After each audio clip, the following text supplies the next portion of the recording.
जय श्री राम, वंदे मातरम, भारत माता की जय। मैं Arvind Tiwari, NGO CRDG foundation से। आप doctor DK Gupta, Felix hospital chairman, और मेरे दाईं तरफ रंजना तिवारी, आप फाउंडर निदेशक सीआरडीजी फाउंडेशन से, संस्थापक निदेशक। डॉक्टर साहब, हम आपके कई वीडियो बराबर देखते आ रहे हैं और आप जो काम कोविड के क्षेत्र में कर रहे हैं और जिस तरीके से आप इसमें लगे हुए हैं, ये अपने आप में एक सराहनीय कार्य है। सबसे पहले तो मैं ये जानना चाहता हूँ कि आपको यह प्रेरणा कहाँ से मिलती है? देखिए, मैं आपको अपना बताऊं कि जब मैं बचपन में 9 साल का था रफली, तो मेरे फादर की डेथ हो गई थी। और फादर को बहुत सारी कोमॉर्बिड प्रॉब्लम थी। उनको डायबिटीज़ थी, हाइपरटेंशन थी, अस्थमा था, ट्यूबरकुलोसिस थी। और उस समय मैं एक बहुत ही पिछड़े गांव में, जो जिसमें बता रहा, जो कटरी के जिसको बोलते हैं, जो जहाँ पे कोई कनेक्टिविटी नहीं होती, बाढ़ आती रहती है, हेड क्वार्टर से कनेक्शन नहीं होता था। ज़िले में जाने के लिए 25 किलोमीटर पैदल जाना पड़ता था, दो दो नदियाँ क्रॉस करनी पड़ती थी।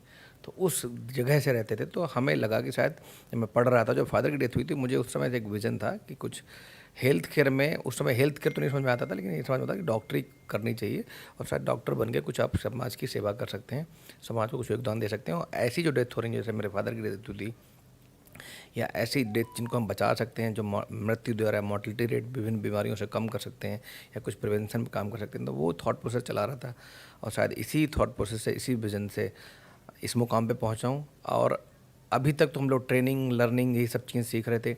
अब इस मुकाम पे पहुँचे कि समाज को हम इस समय कुछ दे सकते हैं, या तो अपने वक्तव्यों से, अपने अपने थॉट प्रोसेस से, अपने जो हमने अभी तक सीखा है उसको पब्लिक में अवेयरनेस क्रिएट करके।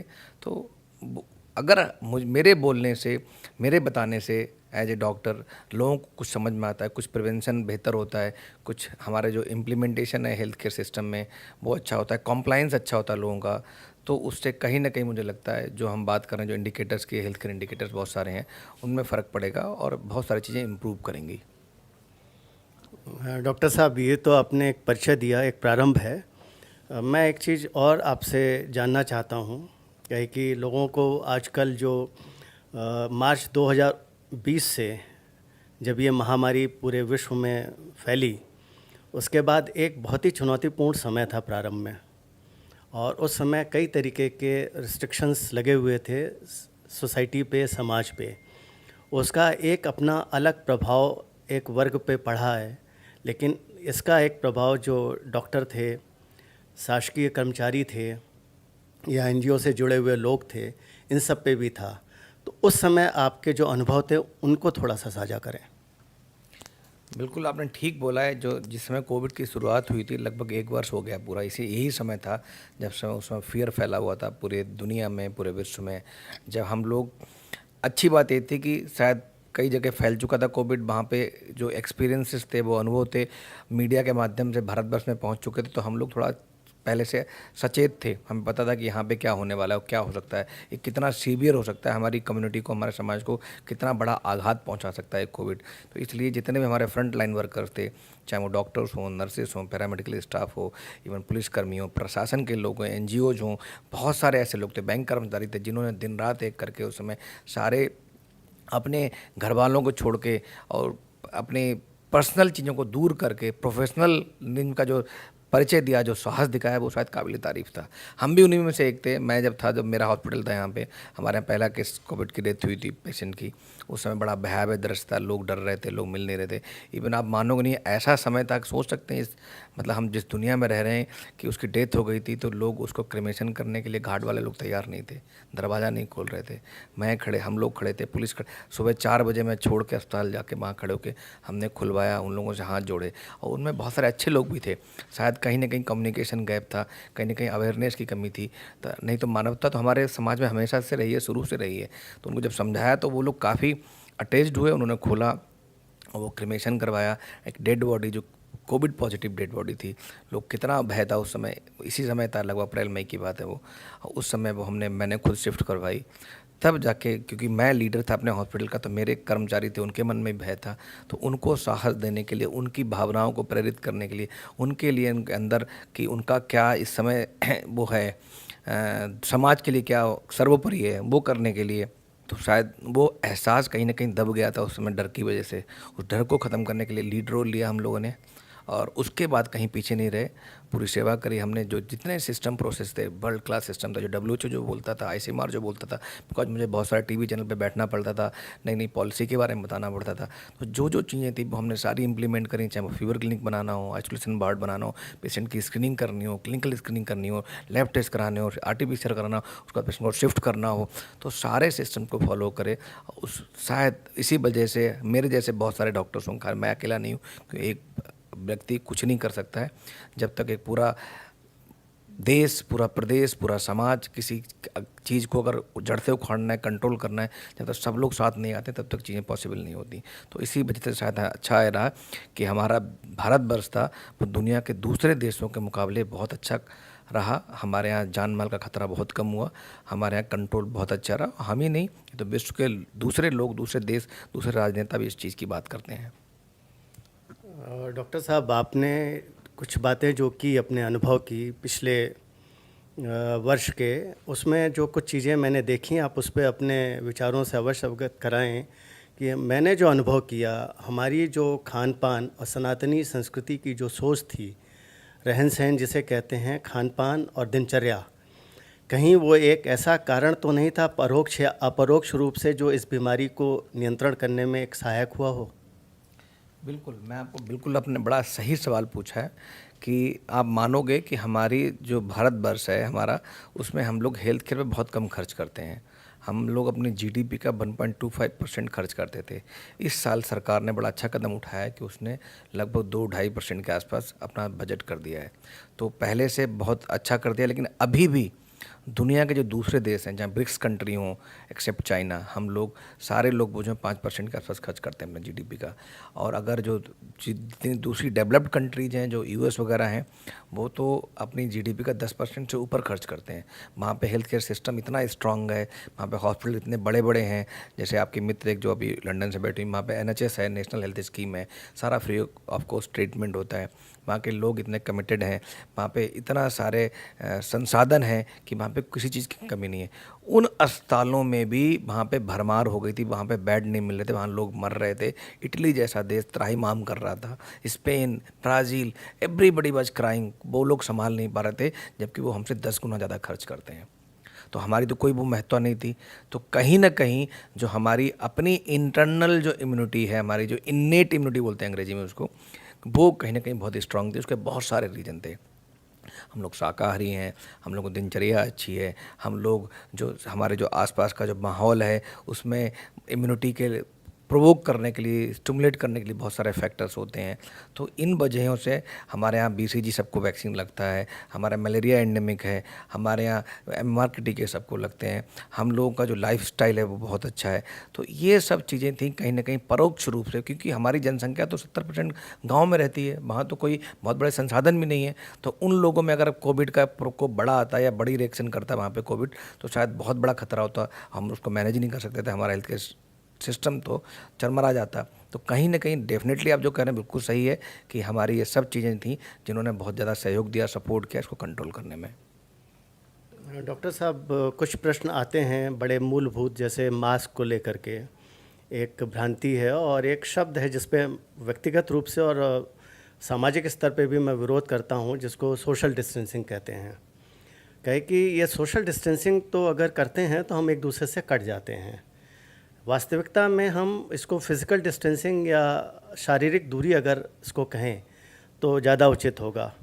और इन चीज़ों को ध्यान रखते हुए तो एक नॉमेनक्लेचर जिसको कहते हैं, नामकरण करना कहीं सही है क्या गलत है, इस पे बताइएगा। साथ में जो मास्क है, मास्क के जो मैंने व्यक्तिगत रूप से मैंने अनुभव किया, जब हम मॉर्निंग वॉक पे जाते हैं या कहीं अकेले होते हैं, काम कर रहे हैं, बहुत ज़्यादा भीड़ नहीं है, ऐसी जगह पे जब हम मास्क में पहने हुए हैं तो मैं अनुभव करता हूँ कि थोड़ा सा सांस घुटना जैसा लगता है। लेकिन जब यही हम भीड़ में होते हैं, लोगों के बीच में होते हैं, तो एक हमें सहजता का अनुभव देता है। इस पे आपका क्या विचार है? ये मास्क एक बहुत ही मस्तिष्क को झकझोरने वाली चीज़ बनती चली जा रही है। ये बिल्कुल सही प्रश्न है आपका, क्योंकि मास्क के बारे में बहुत सारी भ्रांतियां हैं और शायद कहीं न कहीं अवेयरनेस और एजुकेशन की कमी। हम लोगों को पता नहीं है कि मास्क को पहनना कैसे है, कौन सा मास्क पहनना है, कब मास्क नहीं पहनना है, कब मास्क को चेंज करना है, मास्क को डिस्पोज ऑफ कैसे करना है। तो इतनी सारी चीज़ें हैं कायदे में। हम सबको, डॉक्टर्स को जैसे जिन लोगों को पता है, वो अवेयरनेस फैलानी चाहिए सोसाइटी में, सो दैट सबको पता लग जाए। तो मास्क, एक तो मैं बता रहा हूँ, जब आप वॉक कर रहे हैं तो मास्क की ज़रूरत नहीं है। अगर आप वॉक करते हुए मास्क पहन रहे हैं तो आपको दिक्कत होगी सांस लेने में, बिकॉज आपका बॉडी का मेटाबॉलिक रेट BMR जो उस टाइम हाई होता है, तो कहीं ना कहीं आपको एक्सपिरेशन, इनसे सांस लेने और बाहर निकालने की प्रक्रिया को अवरोध उत्पन्न करेगा। तो वहाँ पे मास्क नहीं पहनना। लेकिन जब आप वॉक कर रहे हैं तो ध्यान रखें फिजिकल डिस्टेंसिंग की। तो दो शब्द वो बना के रखें। तो आपने दो बातें कही थी यहाँ पे, एक फिजिकल डिस्टेंसिंग, एक सोशल डिस्टेंसिंग। दोनों का मेरे हिसाब से दोनों का अर्थ अलग है। सोशल डिस्टेंसिंग का मतलब ये है कि आप लोग जब तक कोविड पेंडेमिक चल रहा है तब तक भीड़ भाड़ वाले इलाके में ना जाएं, सोशल गेट टुगेदर ना करें। सोशल डिस्टेंसिंग मतलब ऐसे शादी ब्याह के हैं जो पार्टीज़ होती हैं बहुत सारी, तो उन सब से, राजनीतिक रैलियां होती हैं, इन सब से दूर रहें जब तक ये कोविड पेंडेमिक है। ये तो सोशल डिस्टेंसिंग है। मतलब सामाजिक कार्यक्रम जहाँ पे भीड़ भाड़ ज़्यादा है, जहाँ पे रिस्क ज़्यादा है, उसको ध्यान में रखते हुए उससे बहिष्कार करें या तब तक दूर रहें जब तक ये कंट्रोल नहीं होता है। दूसरा है फिजिकल डिस्टेंसिंग। मैंने भी नहीं सोचा था, आज पहली बार आपसे बात करते हुए आपने ऐसा प्रश्न उठाया तो मेरे दिमाग में आया कि इसका आंसर क्या होना चाहिए सच में ही। तो हम लोग फिजिकल डिस्टेंसिंग और सोशल को पर्यायवाची मानते हैं, बट ये पर्यायवाची मेरे हिसाब से अब आपसे बात करके ऐसा लग रहा है ये नहीं है। तो फिजिकल डिस्टेंसिंग का मतलब है कि आपको अगर मजबूरी में कहीं जाना पड़े, कि भीड़ भाड़ वाले इलाके में जाना पड़े, अस्पताल आना पड़ रहा है, आपको बस में जाना पड़ रहा है, पब्लिक ट्रांसपोर्ट में जाना पड़ रहा है, कहीं मॉल में जाना पड़ रहा है, मार्केट में जाना पड़ रहा है, बिकॉज वहाँ पॉसिबल नहीं इसको अवॉइड करना, कुछ आपको इसेंशियल दवाइयाँ चाहिए, इसेंशियल हेल्थ फूड्स चाहिए, कुछ ऐसी सर्विस के लिए जाना पड़ रहा है, मजबूरी में जाना पड़ रहा है, तो फिर आपको, जब आप जा रहे हो तो वहाँ पे 2 गज की दूरी, जिसको हम फिजिकल डिस्टेंसिंग, मतलब अपने शरीर को दूसरे के शरीर से 2 मीटर 2 गज दूर रखना है, सो दैट अगर वो खांसता छींकता है तो जो वायरस बाहर आ रहा है इन्वायरमेंट में, वातावरण में, उसको आप इन्हेल ना कर लें, सो दैट आपको इन्फेक्शन ना हो। तो फिजिकल डिस्टेंसिंग का मतलब ये है। दोनों चीज़ें बिल्कुल अलग अलग हैं। मास्क में फिर दोबारा बताऊंगा थोड़ा डिटेल में आपको। मास्क जो है, जो लगाना चाहिए, 2-3 तरह के मास्क होते हैं। एक घर में बने हुए मास्क होते हैं जिनको बोलते हैं डोमेस्टिक या जो फैब्रिक मास्क होते हैं, जैसे बहुत सारे लोग पहन रहे हैं। दूसरे होते हैं सर्जिकल या मेडिकल मास्क होते हैं। तीसरे होते हैं N95 मास्क होते हैं। तो तीनों का अलग अलग उपयोग है। जितने हाई रिस्क लोग हैं, जो हेल्थ केयर वर्कर्स हैं, जो कोविड हॉस्पिटल में काम कर रहे हैं, उनके लिए तो N95 मास्क लगाना है। बिकॉज N95 जो है 95 प्रोटेक्शन देता है। 100 माइक्रोन के साइज से जो बड़ा ऑर्गेनिज्म है, चाहे वायरस है, उसको प्रिवेंट करता है। तो ये भी आपको N95 95% ही देता है जब आपकी सील बहुत अच्छी बनी हुई है, मतलब पूरा आपका नाक मुंह पूरा कवर्ड है इसका ऐसे और टाइट है, और सांस बाहर निकाल रहे हैं तो इसके बाद इसमें बॉल भी नहीं होना चाहिए। अगर बॉल हो रहा है तो आप दूसरे लोगों को परेशान कर रहे हैं, दूसरे लोगों को इन्फेक्शन फैला रहे हैं। तो विदाउट बॉल N95 उन्हीं लोगों को यूज़ करना चाहिए जो हेल्थ केयर वर्कर्स हैं, स्पेशली इन कोविड हॉस्पिटल।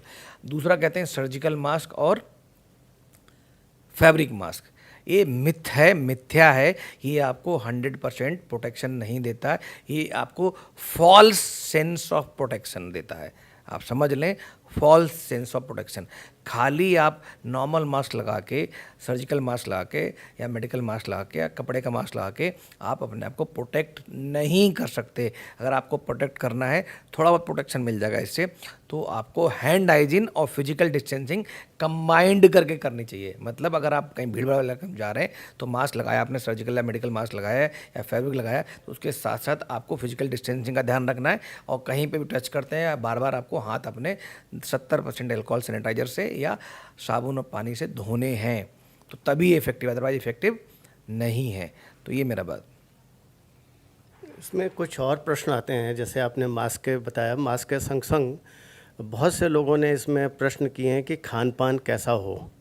ये खान पान लेकर के अपने बहुत से लोगों में संशय आ रहा है, और उन संशय को दूर करने के लिए मैं ये पूछना चाहता हूँ, जैसे सामान्यतः लोग जो खाने की आदतें हैं, उन आदतों में किस प्रकार का खाना, मान लीजिए किसी को इच्छा है कुछ चटपटा खाने का। मैं थोड़ा सा एक्सट्रीम इसलिए जाता हूँ कि ऑडियंस के लिए, जो देखने वाले होते हैं, प्रश्नकर्ता के मन में प्रश्न आते हैं कि मेरे लिए क्या है। बच्चों की इच्छाएं होती हैं ऐसे में कुछ चटपटा खाना, कुछ नूडल्स हुआ, जैसे कभी टिक्की हुई, कभी छोले हुए, कभी गोलगप्पे हुए, इन सब चीज़ों पे अगर मैं इन सब चीज़ों को एक सामान्य खाने के संग जोड़ने के लिए बोलूं, तो इनके लिए आप किस तरीके से अपना संदेश देना चाहेंगे? देखिए, कोविड ने हम सबको बहुत कुछ सिखाया है। सबसे बड़ी चीज़ दिखाई है वो संयम कैसे रखा जाए। लॉकडाउन में किसी ने सोचा था कि पूरी दुनिया ठहर सकती है? किसी ने सोचा था कि भारत देश पूरा ठहर सकता है?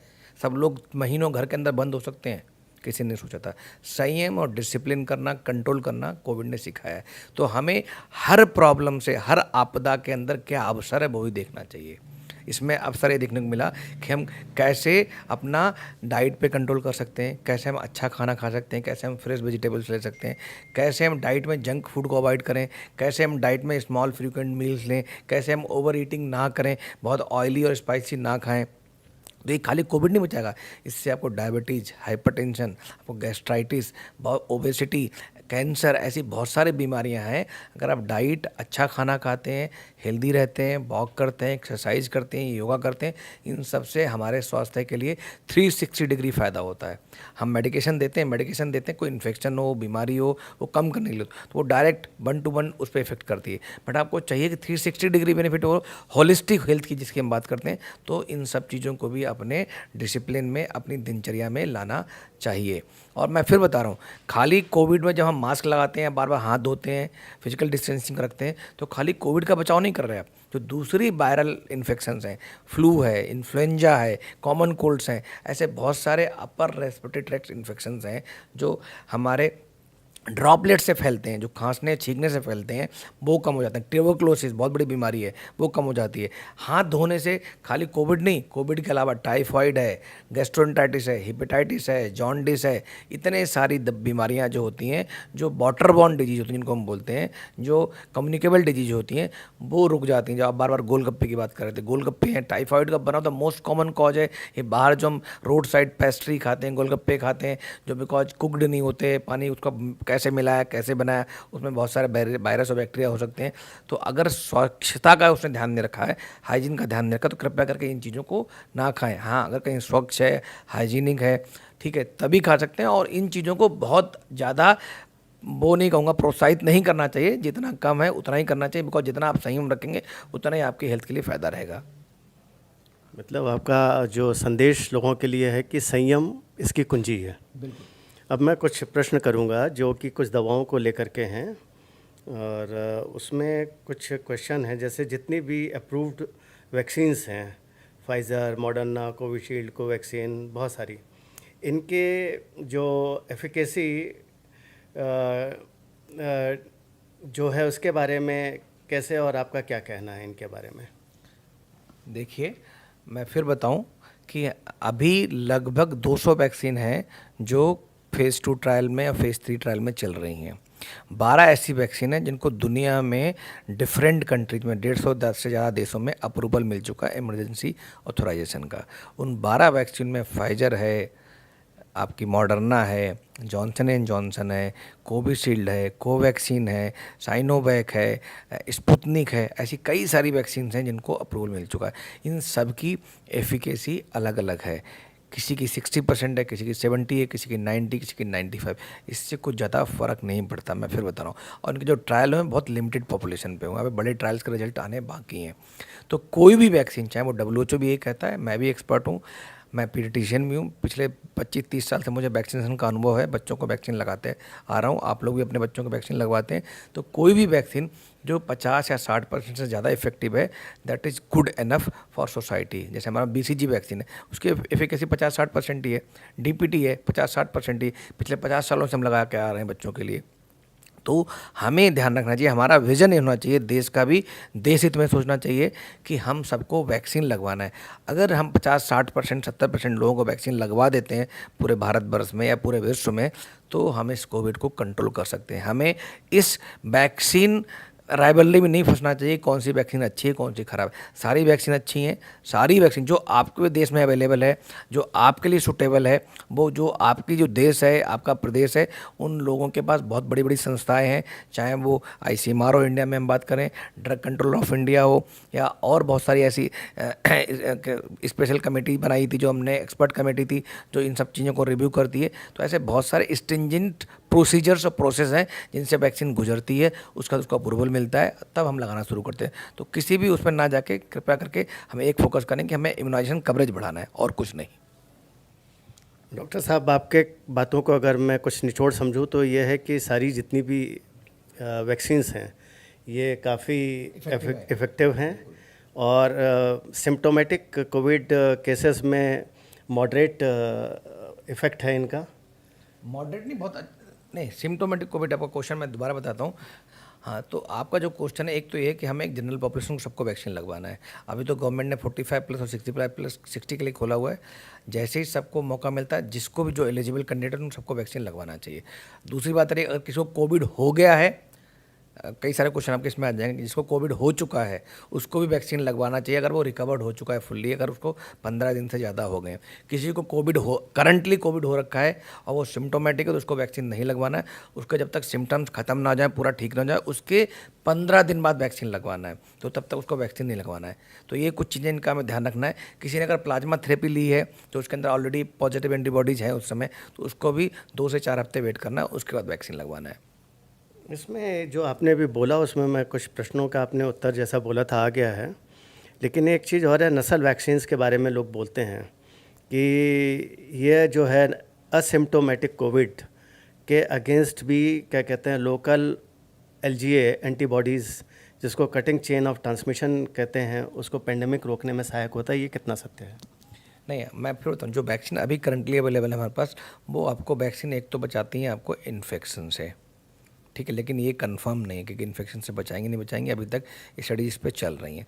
दूसरा वैक्सीन जो है बचाती है आपको सीवियर कॉम्प्लिकेशन से और डेथ से, कि आपको मृत्यु ना हो और आपके अंदर सीवियर कॉम्प्लिकेशन लाइक ARDS या मल्टी ऑर्गन डिसफंक्शन ना हो।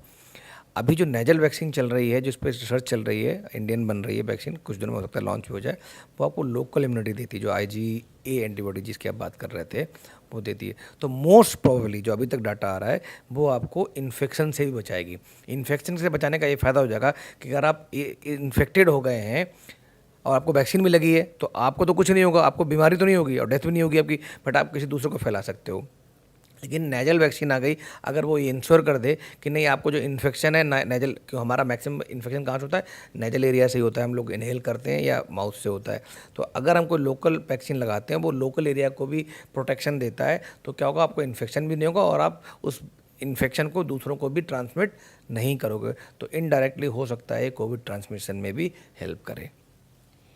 इसमें जो कुछ प्रश्न आते हैं, जो प्रेग्नेंट लेडीज़ हैं उनके लिए, जो प्रेगनेंसी के पीरियड में चल रही हैं, उनके लिए कहाँ तक सुरक्षित है? बिल्कुल, अभी तक तो जो कोविशील्ड और कोवैक्सीन पे अभी ट्रायल चल रहे हैं प्रेगनेंसी पे, प्रेग्नेंट लेडीज़ पे, अभी वो कंफर्म नहीं हुए हैं, उनकी स्टडीज़ पूरी नहीं आई हैं, तो अभी उनके लिए हम लोग रिकमेंड नहीं कर रहे हैं। It is not recommended for pregnant ladies and people less than 18 years. But near future में मुझे मालूम है मोस्ट प्रॉब्ली ये जो वैक्सीन है प्रेग्नेंट लेडी को भी दी जाएगी।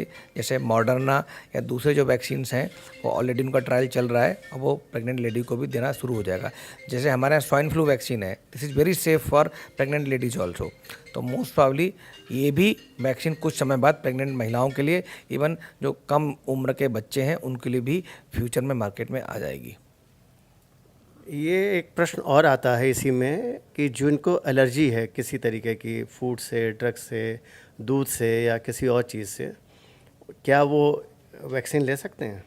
बिल्कुल, अगर आपको वैक्सीन के किसी कंस्टिट्यूएंट से एलर्जी नहीं है, अगर आपको वैक्सीन की किसी डोज से एलर्जी नहीं हुई है कोविड वैक्सीन की, तो आप वैक्सीन ले सकते हो। चाहे कोई दवाई ले रहे हो, कोई ब्लड थिनर्स ले रहे हो या कोई आपको दूसरी एलर्जी हो, उससे कोई फ़र्क नहीं पड़ता। हाँ, अगर आपको पहली डोज वैक्सीन की लगाई है, उसके बाद कोई सीवियर एलर्जिक रिएक्शन हो गया है, तो फिर आपको सेकेंड डोज नहीं लेनी है।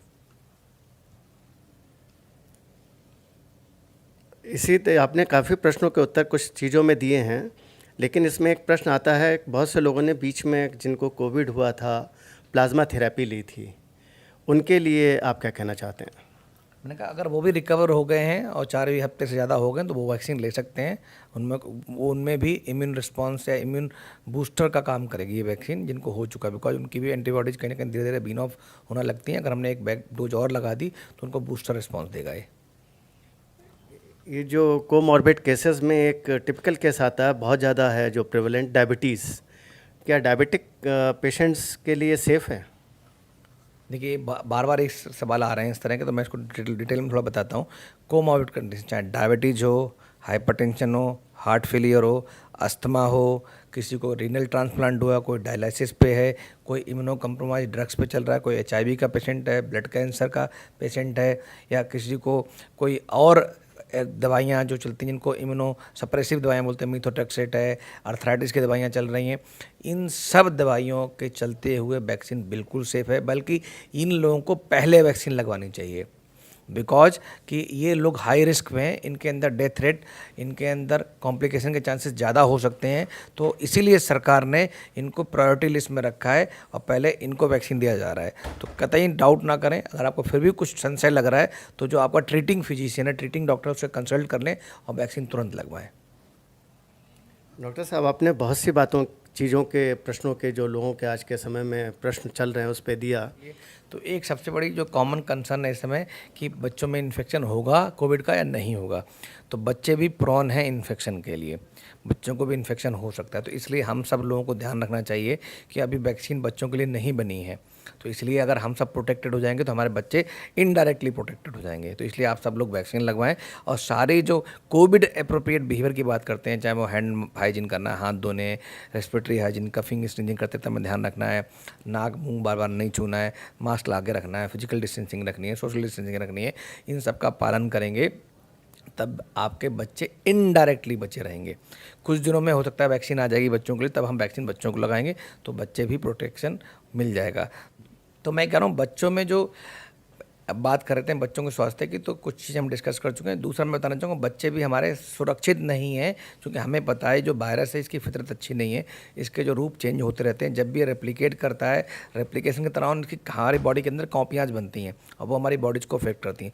ड्यूरिंग रेप्लिकेशन उस समय कभी कभी इसके अंदर म्यूटेशन हो जाता है, मतलब इसका जीनोम चेंज हो जाता है।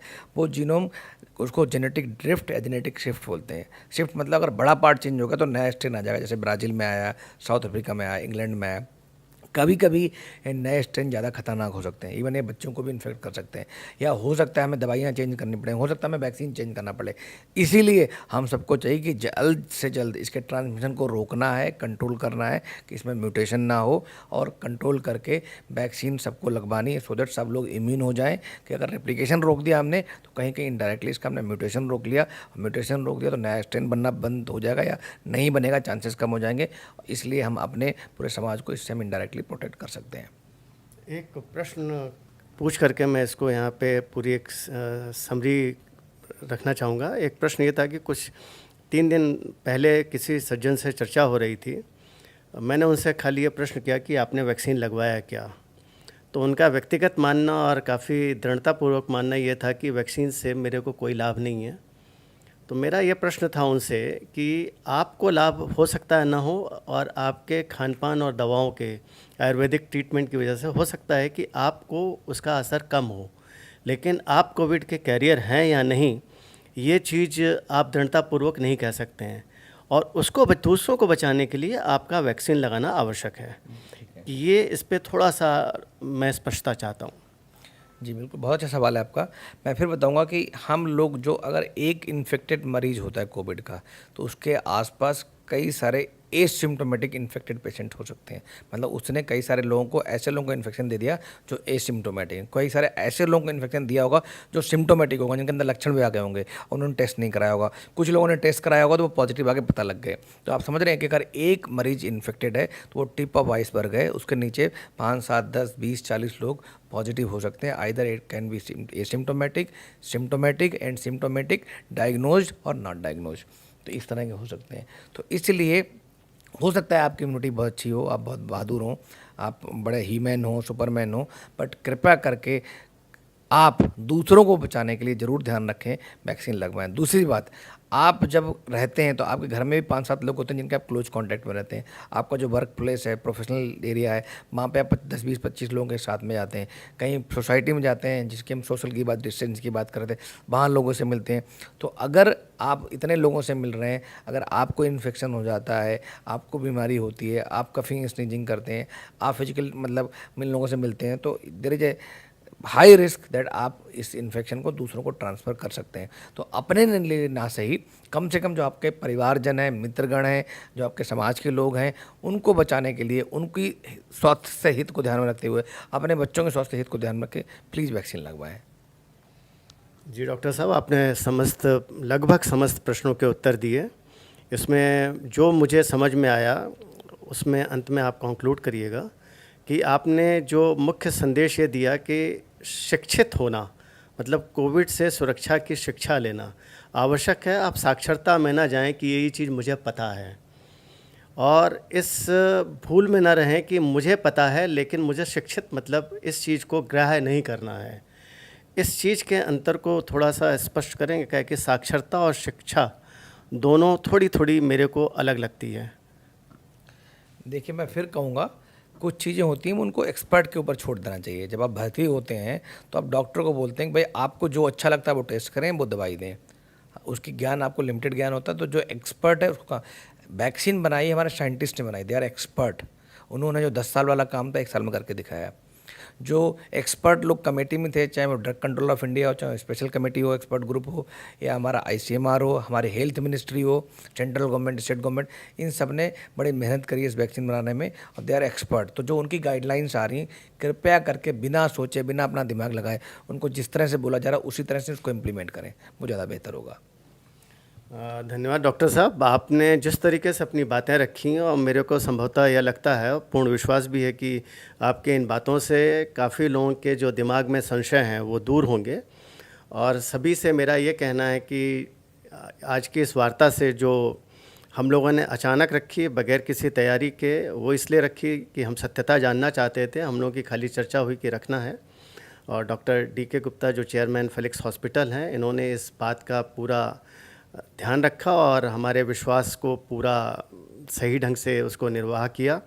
मैं अंत में इतना ही कहना चाहता हूँ कि हर व्यक्ति को वैक्सीन जहाँ पे जो उपलब्ध है, क्योंकि सरकार ने बहुत सोच समझ करके इनको उपलब्ध कराया हुआ है, उन्हें लगवाएं, निर्भीक रूप से लगवाएं, और अपने नज़दीकी जो सबसे समीप में आपके चिकित्सालय वहाँ पहुँच करके लगवाएं। और अगर आपको सरकारी चिकित्सालयों में सुविधा नहीं मिल पा रही है, समय लग रहा है, तो आप प्राइवेट अस्पताल में भी लगवा सकते हैं, क्योंकि वहाँ पे भी सरकार ने निर्देश दे रखे हैं, सुविधा दे रखी है, और इस समय सभी चिकित्सक इस चीज़ के लिए समर्पित हैं। तो हम इस युद्ध का उनका हिस्सा बने। और इसी के साथ मैं डॉक्टर साहब का बहुत बहुत बहुत धन्यवाद देता हूँ कि उन्होंने अपना बहुत ही बहुमूल्य समय दिया। हमारे संग रन्ना जी भी हैं, आप भी साथ में हैं, मेरी प्रेरणा स्रोत। और मैं अरविंद तिवारी आप सब लोगों से शीघ्र ही डॉक्टर साहब के संग पुनः मिलूँगा। तब तक के लिए भारत माता की जय, वंदे मातरम, जय श्री राम।